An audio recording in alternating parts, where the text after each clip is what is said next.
ये सारे जितने भी बड़े बड़े मोनोपोलीज, कार्टेल्स, माफियाज, ये कभी भी नहीं चल सकते थे जब तक इनको गवर्नमेंट्स इनको पेट्रोनाइज ना करती, हुकूमतें इनको पेट्रोनाइज करती थी।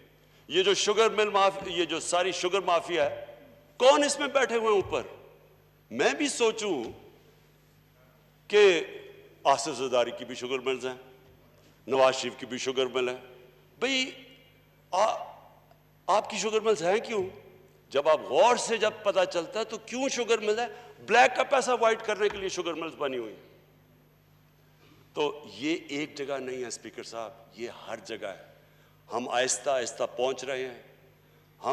हमने ये जो इंक्वायरीज की हैं, ये हम हर जगह इंक्वायरीज करेंगे।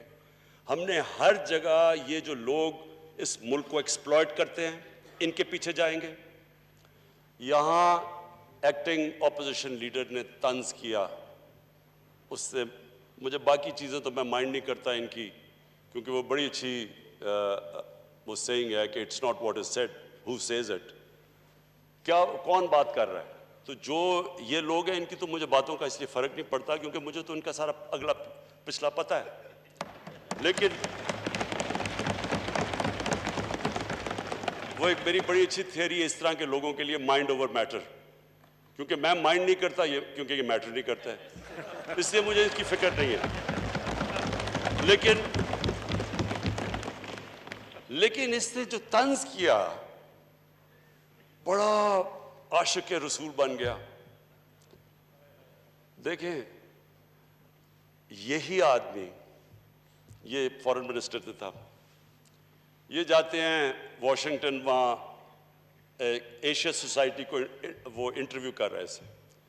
वो एशिया सोसाइटी वाला इनसे पूछता है कि आप में पीएमएलएन में और पीटीआई में फ़र्क क्या है?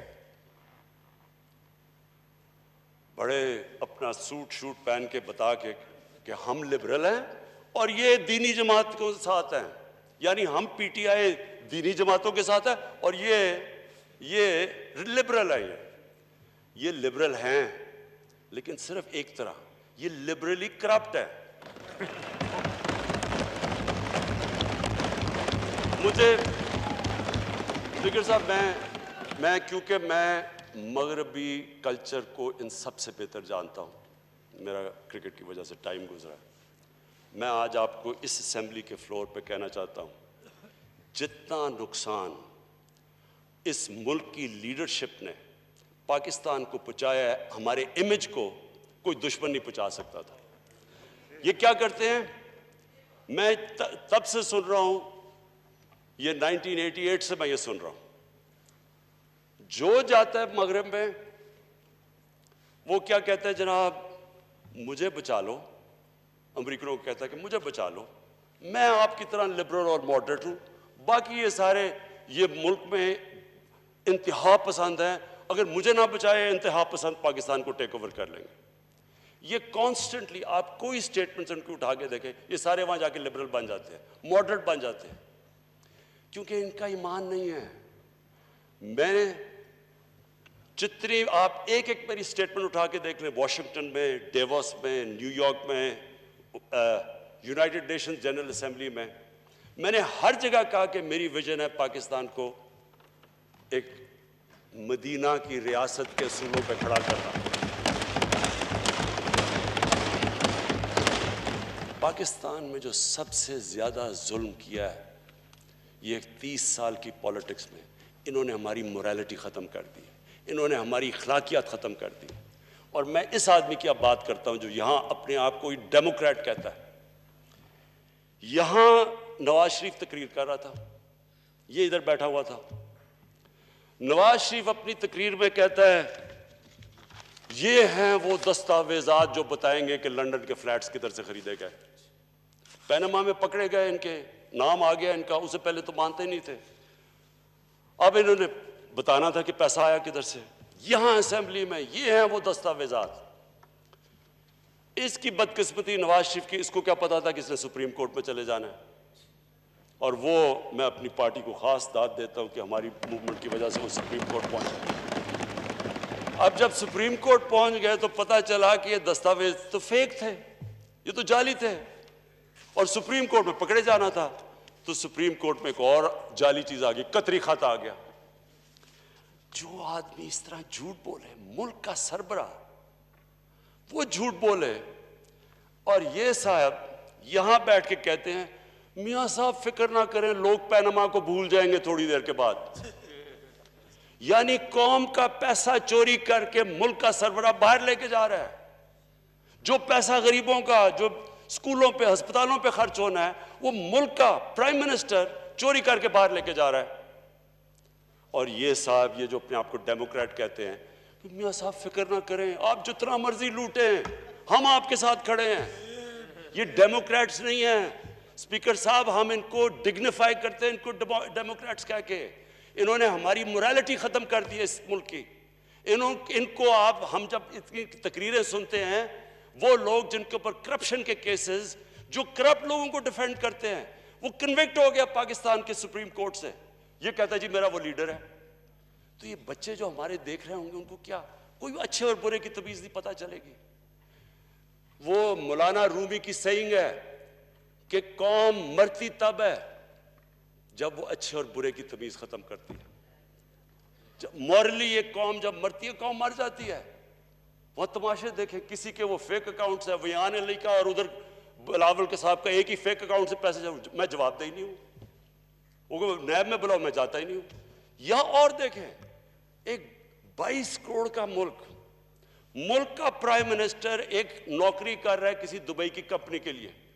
ये कभी जमहूरियत में तो खैर ये तस्वर है ही नहीं, किसी बनाना रिपब्लिक में भी मुझे इसकी मिसाल दे दें।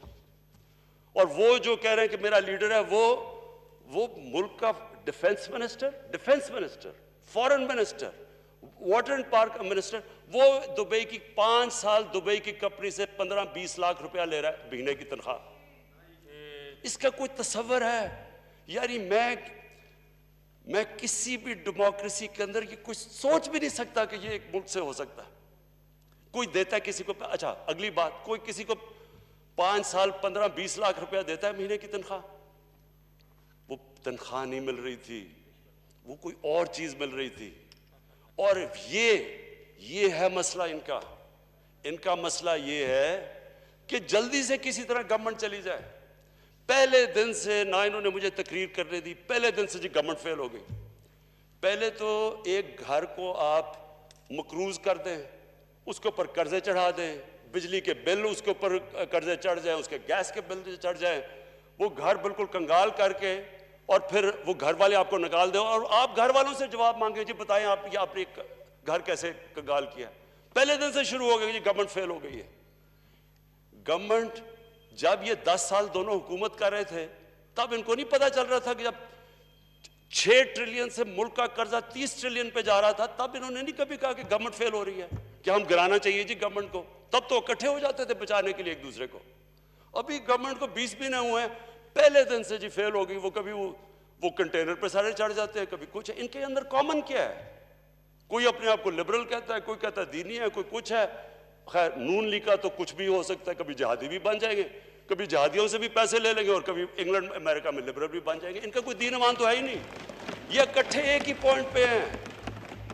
स्पीकर साहब, इनको डर लगा हुआ है, इनको डर लगा हुआ है। जिस तरह अभी हमें दुबई से चीजें मिल रही हैं कि तनख्वाह क्यों मिल रही थी, इनको पता है कि हमें चीजें मिल रही हैं। इनको सबको डर लगा हुआ है कि जितनी देर ये गवर्नमेंट रहेगी, इनके सारी जो चीजें, जो इन्होंने ये जो कर्जा चढ़ाया था 30,000 अरब का, ये इनको पता है कि हमें चीजें मिल रही हैं, इसलिए जल्दी में है किसी तरह गवर्नमेंट चली जाए, किसी तरह इनकी चोरी बच जाए। तो मैं कंक्लूजन में सिर्फ जो मैं अपनी सारी पार्टी को उस दिन कह रहा था, मैंने ये जब कहा कि मैंने ये नहीं कहा कि हमारी गवर्नमेंट नहीं जाने वाली, या मैंने ये नहीं कहा जिस तरह कभी को कह जी कुर्सी बड़ी मजबूत है। कोई मजबूत नहीं होता, अल्लाह के ऊपर होता है। आप आज हैं, कल नहीं हैं।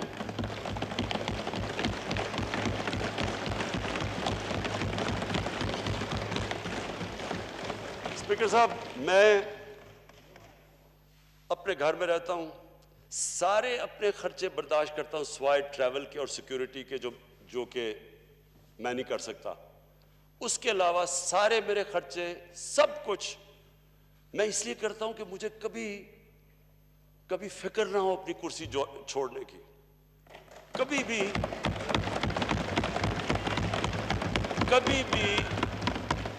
कभी भी मुझे अपने असूलों पे और नजरिए पे कॉम्प्रोमाइज ना करना पड़े। जब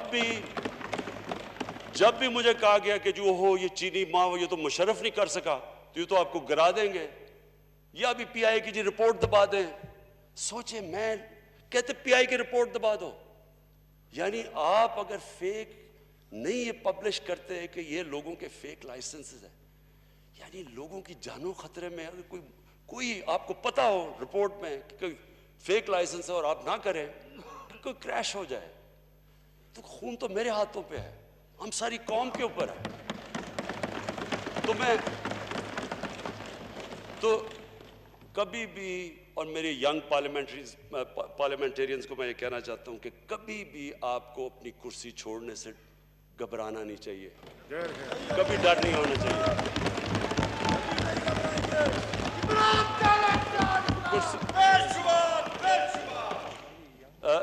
कुर्सी आने जाने की चीज है, लेकिन जो आपको कभी छोड़ना नहीं चाहिए वो है आपका नजरिया। स्पीकर साहब, जब तक हम अपने नजरिए पे खड़े रहेंगे ऊंच नीच आएगी। और प्लीज ये मेरी बात सब मैं अपनी पार्टी को कह रहा हूं, ये याद रखें, ऊंच नीच जिंदगी का हिस्सा है। जितनी बड़ी आपकी स्ट्रगल उतनी आपकी ऊंच नीच।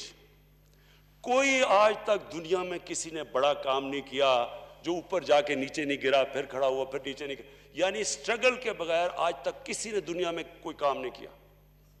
जब आप स्ट्रगल के बगैर एक पार्टी का चेयरमैन आपको बना देते हैं तो आप कहते हैं फिर जब बारिश आता है तो पानी आता है। क्योंकि आप बस यानी आपने कभी स्ट्रगल ही नहीं की। आप लॉकडाउन कह रहे हैं, यही नहीं पता कि बेचारे गरीब बस्तियों में लोग रहते कैसे, क्योंकि आपको पता ही नहीं है। लीडरशिप एक स्ट्रगल का नाम है, एक स्ट्रगल लीडर को बनाता है। मुश्किल वक्त लीडर का तो सबसे बड़ा टेस्ट ही होता है मुश्किल वक्त में, और वो मुश्किल वक्त में तब खड़ा होता है जब उसको स्ट्रगल करनी आती है, वो घबराता नहीं है।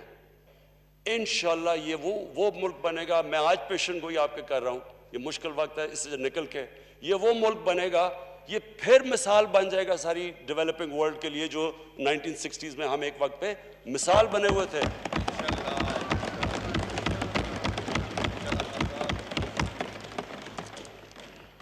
मैं फिर से ये आपको सबको ये कह दूं कि कभी भी इस हमारी जमात को, हमारी गवर्नमेंट को कोई नहीं गिरा सकता जब तक कि हम अपने नजरिए पे खड़े रहें, अपने प्रिंसिपल पे। हम तब नीचे जाएंगे जब ये जो कहते हैं ना, ये सारा शोर मचा हुआ कि किसी तरह बस 6-7 लोगों को इमरान खान कह कि जी फिक्र ना करो मैं एनआरओ आपको दे दिया।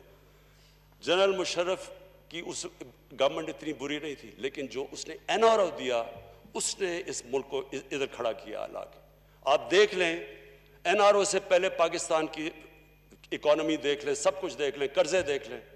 वो जो 2 एनआरओ दिए उन्होंने, उसके बाद जो 10 साल में मुल्क लूटा गया, वो यही चाह रहे हैं मेरे से कि किसी तरह इमरान के ऊपर प्रेशर डलवा के, किसी तरह -1 करवा